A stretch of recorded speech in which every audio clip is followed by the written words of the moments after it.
Radioyhteys komentajaan. Everstiluutnantti Uuno Eemeli Karjula saapui paikalle. Karjula oli kyrmyniskainen, jäntterävartaloinen mies. Hän oli lähtenyt talvisotaan kapteenina ja kohonnut everstiluutnantiksi henkilökohtaisen pelottomuutensa ja taipumattoman tarmokkuutensa ansiosta. Kuuntelen. Pataljoona ei ainakaan minun komennossani tule jatkamaan hyökkäystä. Ei! Pataljoona pitää asemat! Perustele! Te pidätte asemat! Kalusto on aidosti tuotava mukana!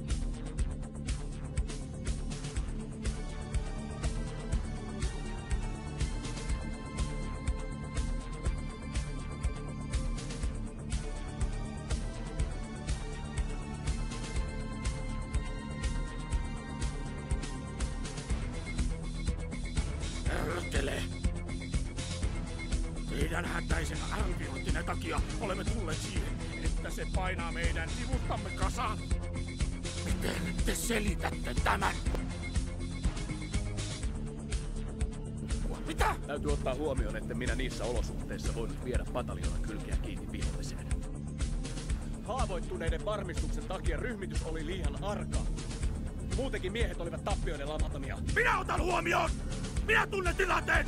Enkä tarvitse selityksiä!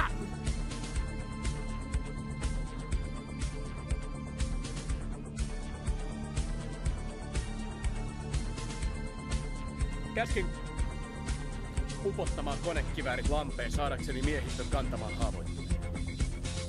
Vain yhden jätin.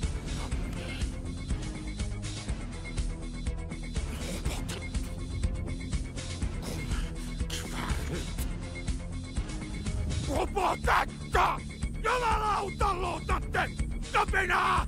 Tahallista vihollisen auttamista! Minä käskin tuoda kaluston! Te olitte pataljoonan komentaja! Te järjestätte nopeasti miehityksen tuosta suoalueen laitaa myöten. Voitte pelastaa maineenne sillä, että linja pitää. Pelasta selkärankaan! Perkele!